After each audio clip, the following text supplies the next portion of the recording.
Hoy desde Crímenes del Mundo te traemos el caso de Cindy James. En este relato oscuro e intrigante, planteamos preguntas que laten como susurros en la noche. Víctima o arquitecta de su propio destino, torturada por un perseguidor sin rostro o desde su mente, un comienzo tranquilo o una ilusión cuidadosamente tejida.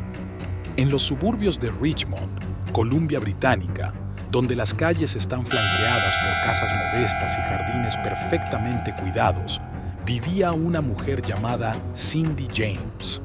A simple vista, su vida parecía ejemplo de estabilidad. Enfermera diplomada, inteligente, elegante, educada, alguien que inspiraba confianza. Pero ¿quién puede decir qué sombras habitan en la mente de otra persona? ¿Qué secretos permanecen agazapados tras una sonrisa cortés? Cindy no era una mujer común, no solo por su inteligencia o por su compostura, sino por el abismo invisible en el que parecía caer día tras día durante casi 7 años. A partir de 1982, alguien, comenzó a acosarla. Las llamadas comenzaron como susurros al teléfono. A veces no se oía nada, solo la estática del otro lado. Otras veces, una voz masculina la amenazaba con frases escalofriantes, con precisión quirúrgica. «Vas a morir, Cindy. Nadie puede protegerte». ¿Era una amenaza vacía o el anuncio de algo aún más siniestro? Al principio, Cindy intentó mantener la calma. Reportó los incidentes a la Real Policía Montada de Canadá, RCMP, quienes iniciaron una investigación protocolar. Pero las llamadas no cesaban. Por el contrario, aumentaban en frecuencia y agresividad. Pronto comenzaron a aparecer notas manuscritas en su buzón, en su auto, pegadas en su ventana. En cada papel, palabras torcidas y afiladas como cuchillas. «Morirás, perra. No escaparás». Algunas incluso contenían dibujos macabros. ¿Quién haría algo así? ¿Y por qué ella? La policía revisó las cartas. Analizaron la caligrafía, pero no pudieron vincularlas a nadie. Cindy cambió su número de teléfono. Instalaron cámaras. Cambió las cerraduras, pero nada parecía suficiente. El miedo se volvió su compañero de cama. Comenzó a dormir con cuchillos bajo la almohada. Colocaba trampas caseras en las puertas. ¿Y si el enemigo ya estaba dentro?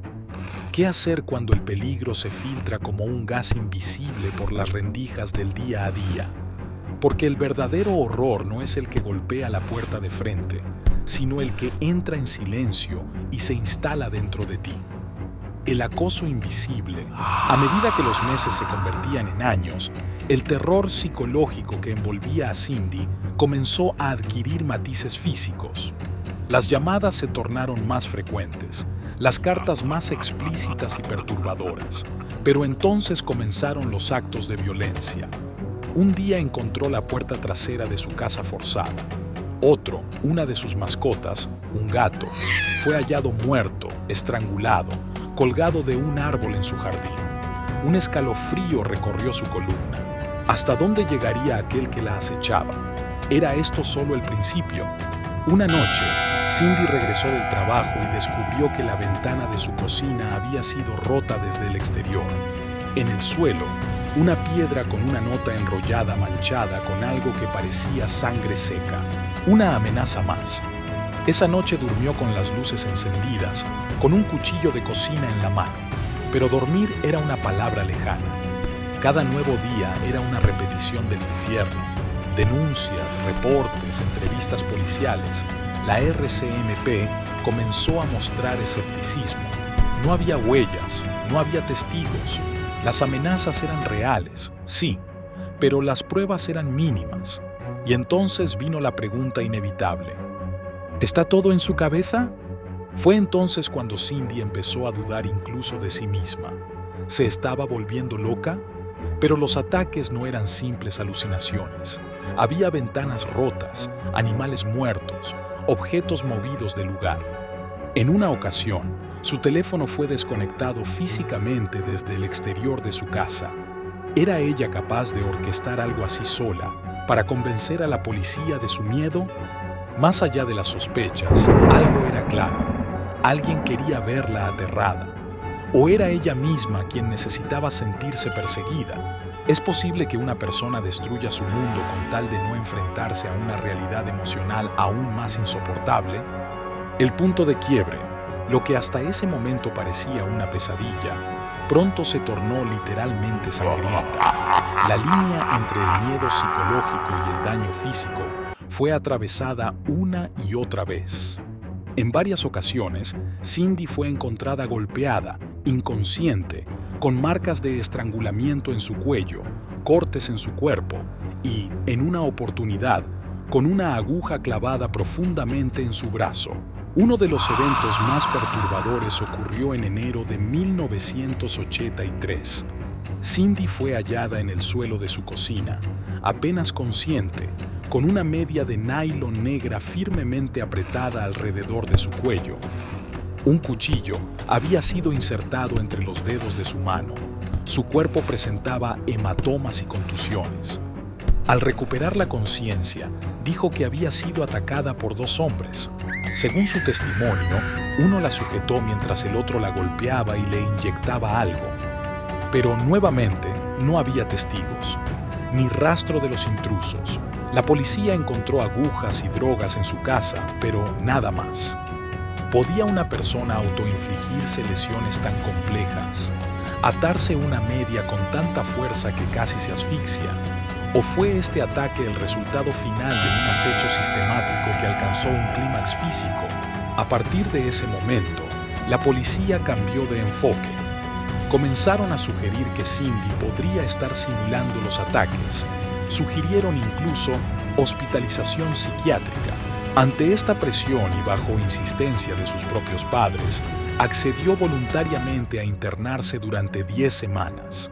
El diagnóstico: depresión severa con síntomas paranoides. Pero ni siquiera durante su tratamiento cesaron las amenazas. Mientras estaba ingresada, su familia recibía llamadas extrañas. Alguien se burlaba de ellos. ¿Cómo podía ser Cindy si no tenía acceso a teléfonos? ¿O había otro actor en juego que ahora, sin Cindy en escena, buscaba mantener el miedo vivo? Antes de seguir, te invito a que conozcas este otro caso inexplicable en Baviera. No te dejará indiferente, para nada esa granja maldita. Para ello, haz clic aquí arriba. Una vida en paranoia. A su salida del hospital, Cindy intentó reconstruir su vida. Cambió su apellido legalmente, vendió su casa, se mudó, cambió su coche. Evitó usar siempre las mismas rutas. Instaló luces con sensor de movimiento. Se volvió una experta en seguridad doméstica. Y, aún así, los eventos continuaron. Llegó incluso a alquilar parte de su casa para tener compañía constante. Uno de sus inquilinos era un ex policía, otro era un agente de seguros. Ambos presenciaron hechos que no pudieron explicar. Ventanas abiertas a pesar de haber sido cerradas y aseguradas. Luces que se encendían y apagaban solas. Llamadas extrañas que nunca dejaban rastro en los registros telefónicos. Uno de los personajes clave en esta etapa fue Ozzy Caban, un detective privado que Cindy contrató cuando ya no confiaba en nadie. Fue él quien la encontró más de una vez desorientada, herida y sin explicación plausible. En una ocasión, Ozzy irrumpió en su casa tras no recibir respuesta durante horas. Cindy yacía en el suelo, inconsciente. En la mano tenía clavado un cuchillo y sobre el pecho una nota escrita con tinta roja que decía: «Ahora debes morir, zorra». ¿Puede alguien hacerse eso a sí mismo como parte de un engaño? ¿O finalmente el agresor había decidido terminar lo que había empezado años atrás? Cindy comenzó a vivir con un walkie-talkie permanentemente en la mano para comunicarse con Ozzy. Tenía códigos, contraseñas, refugios. Y aún así, parecía que el terror siempre iba un paso adelante. ¿Era una persecución externa o la devastadora caída libre de una mente al límite? La desaparición sin despedida. Y entonces, como una escena final en una obra escrita por el destino más cruel, Cindy desapareció. El 25 de mayo de 1989, tras una cita con su psiquiatra, debía encontrarse con su exmarido, Roy Makepeace, para cenar. Nunca llegó. Su coche fue encontrado al día siguiente en un estacionamiento. Dentro estaban sus pertenencias personales, su cartera, su ropa doblada cuidadosamente y sobre el asiento, su talonario de cheques. La escena era desconcertante, casi ritual. Alguien, identificándose como su padre, preguntaba por los detalles de la póliza de vida de Cindy, pero su padre real no había hecho esa llamada. ¿Quién la hizo entonces? ¿Por qué ese interés súbito en el seguro? ¿Fue una pista dejada por el asesino? ¿O Cindy, atrapada por el peso insoportable de su existencia, planeaba una despedida elaborada? Durante 2 semanas la búsqueda fue intensa. Peinaron los alrededores, volvieron a interrogar a testigos antiguos, reabrieron viejos informes. Pero Cindy no aparecía. El tiempo se estiraba como un hilo, y cada minuto sin noticias pesaba como una losa. Hasta que, el 8 de junio, su cuerpo fue hallado detrás de una casa abandonada, atado, drogado y estrangulado. Pero esa historia es otra parte del misterio. La escena del final, o del comienzo del verdadero misterio. El 8 de junio de 1989, el cuerpo de Cindy James fue finalmente hallado en el patio trasero de una casa abandonada en Richmond, no muy lejos de donde su coche había sido encontrado. Pero la escena no ofrecía ningún alivio. Por el contrario, solo profundizaba el misterio. Cindy estaba atada de pies y manos con una forma de nudo conocida como hog tie, es decir, las muñecas y los tobillos sujetos juntos por la espalda. Su rostro estaba amoratado, sus labios azules, su cuerpo frío. Alrededor de su cuello, nuevamente, el infame nylon negro, apretado con la misma precisión ritual que había marcado los ataques previos. En su cuerpo se hallaron sedantes, tranquilizantes, potentes depresores del sistema nervioso central. Una dosis como esa no solo sería incapacitante, sería letal en pocos minutos. Entonces, ¿cómo pudo alguien bajo los efectos de semejantes drogas atarse a sí misma con una técnica compleja y luego estrangularse de forma eficaz? ¿Fue una puesta en escena? ¿Un suicidio tan meticulosamente elaborado que burló a la lógica? ¿O fue un asesinato cometido por alguien que conocía bien cómo desaparecer tras la escena? La policía, sin pruebas contundentes ni testigos, no logró establecer la causa de muerte de forma concluyente. La autopsia fue una encrucijada médica y criminal.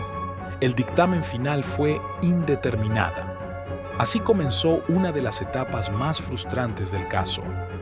La imposibilidad de definir si Cindy James había sido asesinada o si había planeado su muerte con una precisión tan siniestra que dejó incluso a los expertos desconcertados. Pero, ¿acaso una víctima puede construir durante 7 años el escenario de su propia muerte, sin ceder jamás a una confesión, sin un solo desliz que revele el artificio? El relato dividido. Las interpretaciones sobre la muerte de Cindy James se dividieron en 2 polos irreconciliables. Por un lado, la versión oficialista. Según esta visión, Cindy era una mujer perturbada, afectada por traumas emocionales y con una necesidad tan intensa de atención o dramatismo que habría ideado un mundo completo de amenazas imaginarias. Incluso en la investigación judicial que se abrió tras su muerte, un experto demostró ante el tribunal que era posible reproducir los nudos con una cuerda en la misma posición en que fue hallada. El testimonio fue impactante. Si él podía hacerlo, ¿podía Cindy también? Pero la familia, los amigos e incluso algunos profesionales cercanos a ella ofrecieron una versión completamente distinta. Su padre, Otto Hack, fue uno de los más firmes en declarar que Cindy jamás habría simulado algo así. Él la conocía, dijo, y lo que ella vivió fue real. Los animales muertos, las amenazas, los cortes de teléfono, los ataques físicos. ¿Todo eso una invención? ¿Una sola mente podía sostener semejante engaño durante más de 6 años, sin ayuda, sin errores y sin propósito visible? Además, ¿para qué? Cindy no buscó fama, no dio entrevistas, No escribió un libro, no monetizó su dolor. Solo temblaba, se escondía, cambiaba de nombre, se consumía lentamente por el miedo. Eso no es teatro, eso es horror real. Y luego está Ozzy Caban, su detective privado. El hombre que la acompañó en los últimos años, que encontró su cuerpo golpeado, que escuchó su miedo temblar en la radio de bolsillo que usaban para comunicarse. Caban aseguró que muchas de las lesiones que Cindy presentaba eran incompatibles con autoinfligirse. Cortes en zonas inaccesibles, moratones en la espalda, inyecciones profundas. ¿Cómo hacer todo eso sola? ¿Y cómo explicar las llamadas recibidas por su familia, incluso cuando ella estaba hospitalizada o bajo vigilancia? ¿Quién jugaba con las vidas de todos si no había nadie más involucrado? ¿Podía realmente Cindy ser a la vez víctima, verdugo, actriz y autora de un guión tan oscuro? ¿Y si ambas cosas fueran ciertas? ¿Y si Cindy realmente fue víctima de un acoso real, pero también comenzó a alimentar el miedo con construcciones propias, cuando la persecución cesó o no era suficiente para justificar su ansiedad constante? ¿Y si en lugar de mentir, Cindy buscaba dar forma a lo que no podía explicar? ¿Tú qué opinas? Déjamelo en los comentarios. Aceptamos sugerencias para futuros videos, así que si tienes un caso siniestro que te intriga o una historia real que crees que merece ser contada, déjala en los comentarios. Si te ha gustado el video, dale al like y suscríbete. Y si ya estás suscrito, activa la campanita para recibir las notificaciones. Nos vemos en el siguiente video.